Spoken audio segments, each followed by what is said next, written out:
SIR আবহে উদ্বাস্তুদের উদ্বেগ কাটাতে বিজেপির হাতিয়ার কি সিএ, শান্তনু ঠাকুর হোক বা সুকান্ত মজুমদার? যেন আধা জল খেয়ে দুই কেন্দ্রীয় মন্ত্রী নাগরিকত্ব শিবির নিয়ে ঝাঁপিয়ে পড়েছেন। শোনা যাচ্ছে অমিত শাহর মন্ত্রে মতুয়া প্রভাবিত এলাকায় এই তৎপরতা পদ্ম শিবিরের। এসব দেখে তৃণমূল প্রশ্ন তুলছে, সবাই যেখানে নাগরিক সেখানে আবার কেন নাগরিকত্বের প্রমাণ দিতে হবে?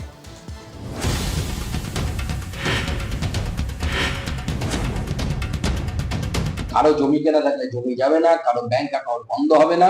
এখান থেকে আমরা সিএ এর ফর্ম ফিল আপ করিয়ে তাদেরকে সিএ এর মাধ্যমে নাগরিকত্ব দেওয়া হবে। বাংলায় ভোটার তালিকার নিবিড় সমীক্ষার জল্পনার আবহে উদ্বাস্তুদের আতঙ্ক কাটাতে বিজেপির অস্ত্র কি সিএএ? উদ্বাস্তু প্রভাবিত একের পর এক এলাকায় পদ্ম শিবিরের তৎপরতা সেই দিকেই ইঙ্গিত করছে। তাৎপর্যপূর্ণ বিষয় হল, সিএএ শিবিরে একেবারে সামনের সারিতে দেখা যাচ্ছে দুই কেন্দ্রীয় মন্ত্রী শান্তনু ঠাকুর ও সুকান্ত মজুমদারকে।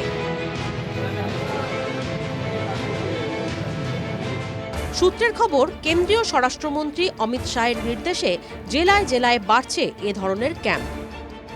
রাজ্যের বিভিন্ন জায়গায় সচেতনতা শিবির করছি এবং সেখানে মানুষকে আমরা হেল্প করছি।